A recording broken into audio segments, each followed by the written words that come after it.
later.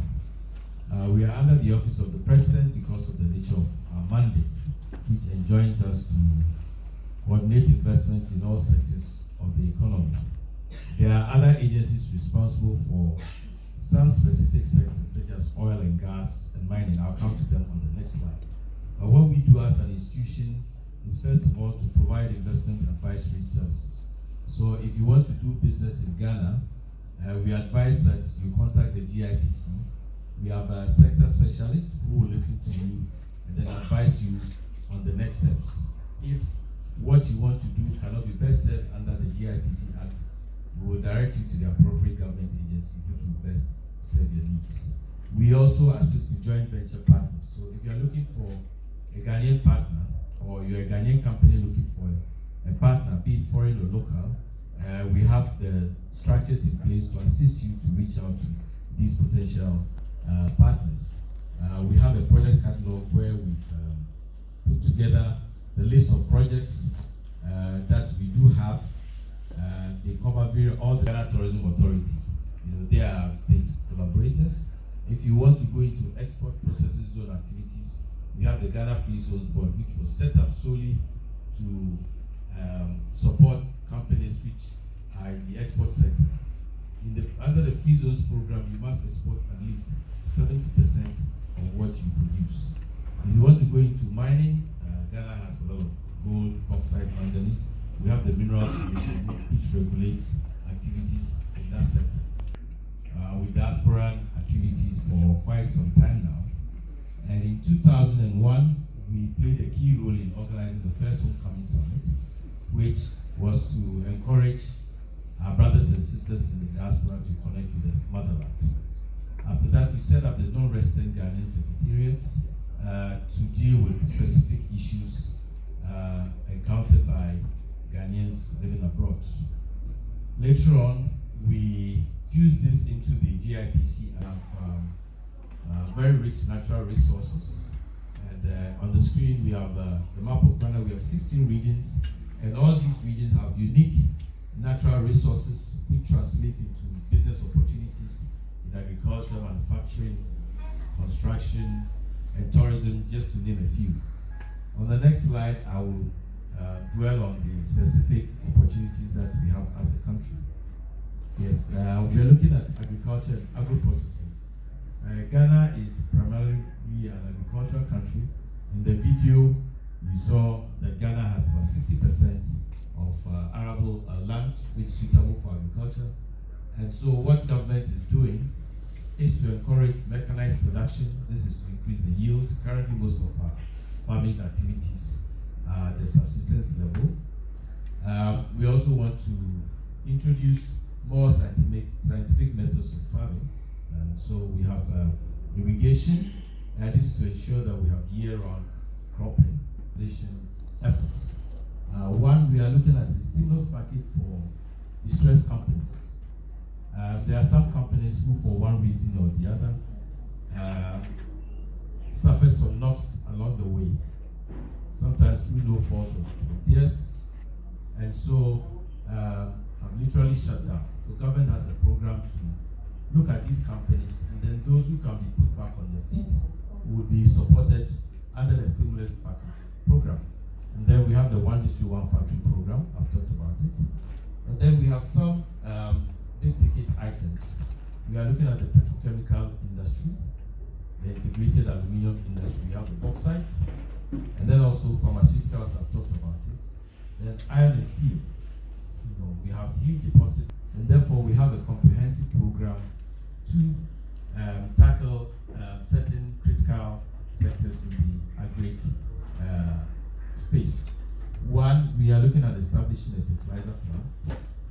This is being cited in the western region because the gas is in the western region, and so maybe to cut down costs and to be close to the raw material. If we go down to elementary economics, we go to close to the raw material base. So we are setting up the fertilizer plant there. Currently, most of the fertilizer we use is imported, and this is imported with hard and foreign exchange.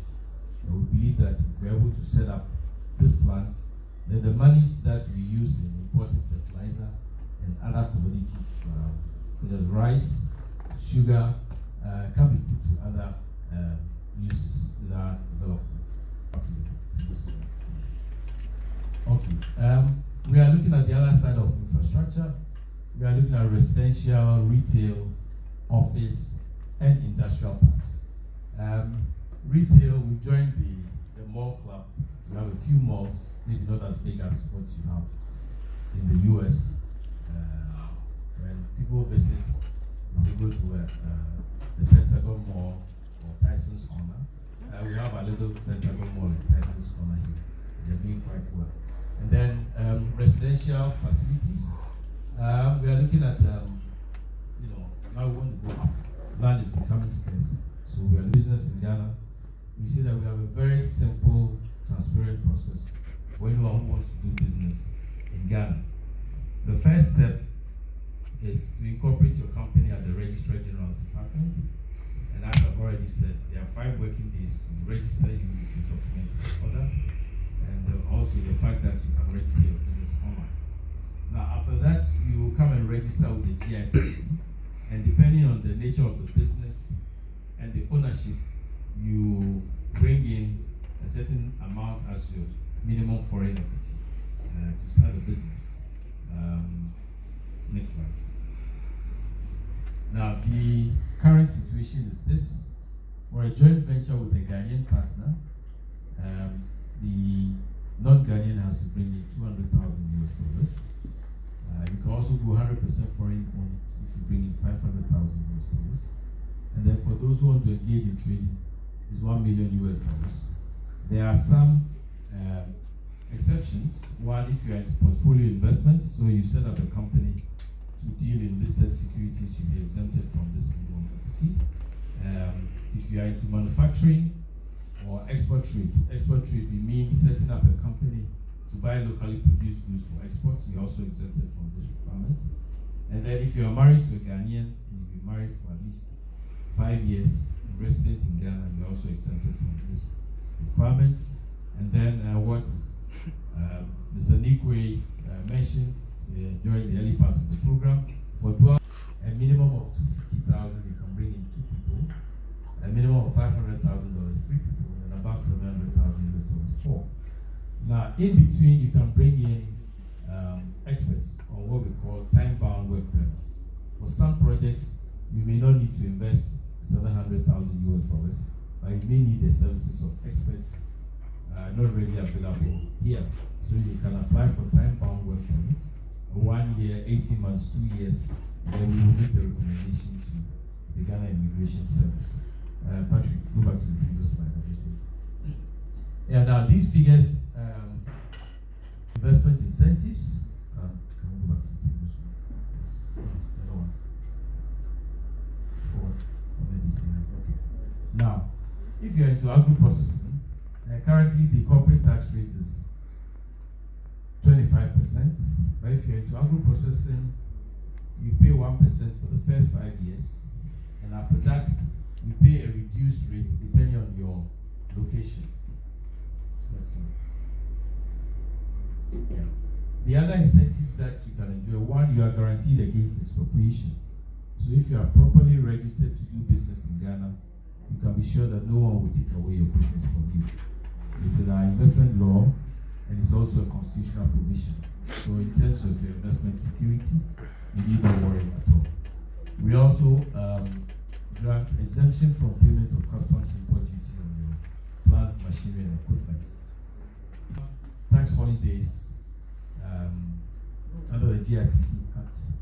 The 1D1F program is looking at tax holiday for certain industries, 5 years. But currently what we have under the G.I.P.C Act, if you are in the priority areas, you can carry forward your losses for 5 years. So the accountants, they know how to work this thing out.